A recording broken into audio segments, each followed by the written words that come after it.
From Robert Penn Warren, The Legacy of the Civil War, written in 1961.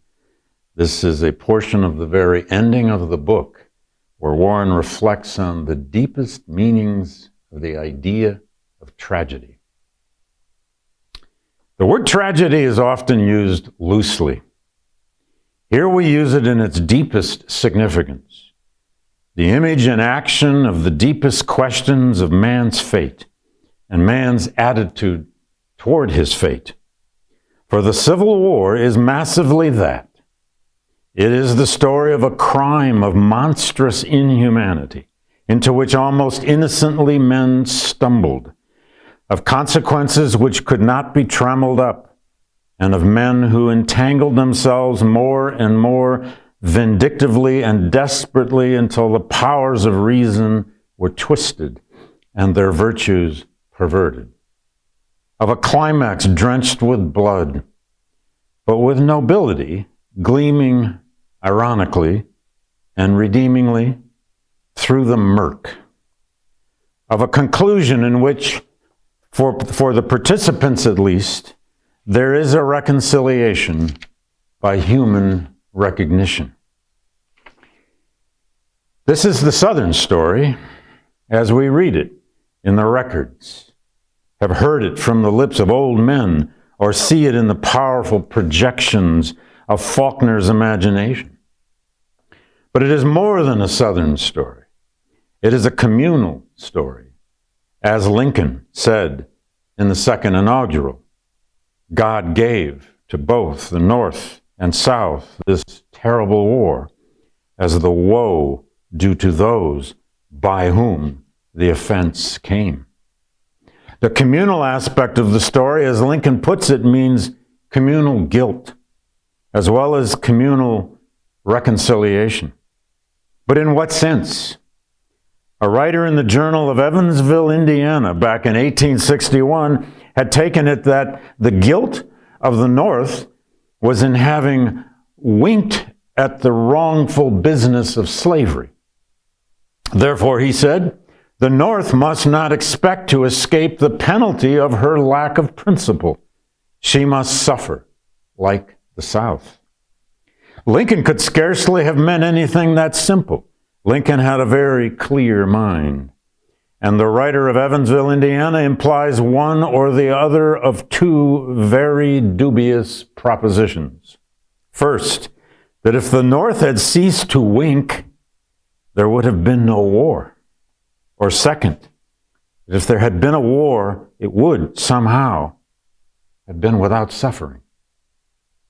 No, we may hazard that what Lincoln had in mind is a deeper and more complex communal involvement in that event and in the history of the event, an involvement of all the unworthiness and blunderings of human nature, even of virtues perverted by being abstracted from the proper human context.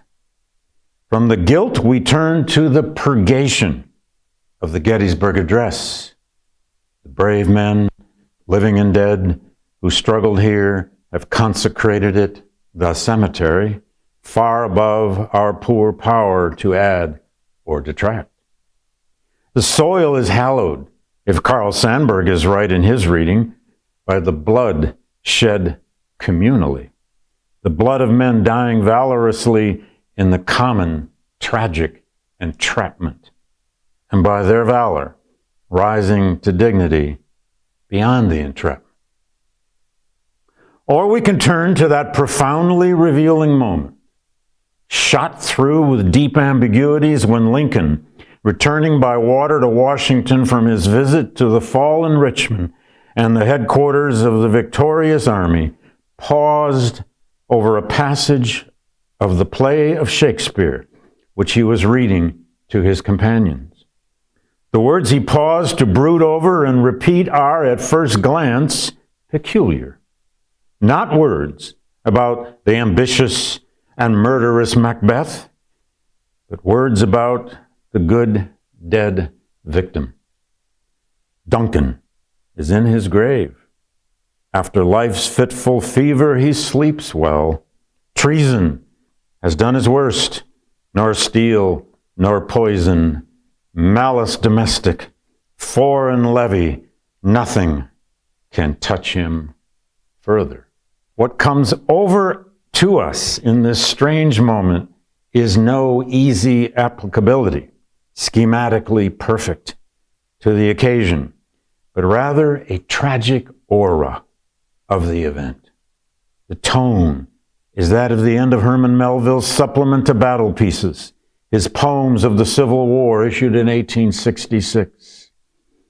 Let us pray, said Melville, that the terrible historic tragedy of our time may not have been enacted without instructing our whole beloved country through pity and terror. Have we been instructed by that catharsis of pity and terror?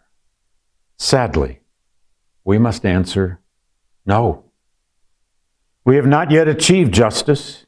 We have not yet created a union, which is in the deepest sense a community. We have not yet resolved our deep dubieties or self-deceptions. In other words, we are sadly human. And in our contemplation of the Civil War, we see a dramatization of our humanity. One appeal of the war is that it holds in suspension beyond all schematic readings and claims to total interpretation so many of the issues and tragic ironies, somehow essential yet incommensurable, which we yet live. But there is a deeper appeal. Beyond the satisfaction it may give to rancor, self-righteousness, spite, pride, spiritual pride, vindictiveness, armchair bloodlust, and complacency, we can yet see in our Civil War an image of the powerful, painful, grinding process by which an ideal emerges out of history. That should teach us humility beyond the great alibi and the treasury of virtue. But at the same time, it draws us to the glory of the human effort to win meaning from the complex and confused motives of men and the blind ruck of event. Looking back on the years 1861 to 65, we see how the individual men, despite failings, blindness, and vice, may affirm for us the possibility of the dignity of life. It is a tragic dignity that their story affirms, but it may evoke strength. And in the contemplation of the story, some of that grandeur, even in the midst of the confused issues, shadowy chances, and brutal ambivalences of our life, an historical moment may rub off on us. And that may be what we yearn for, after all.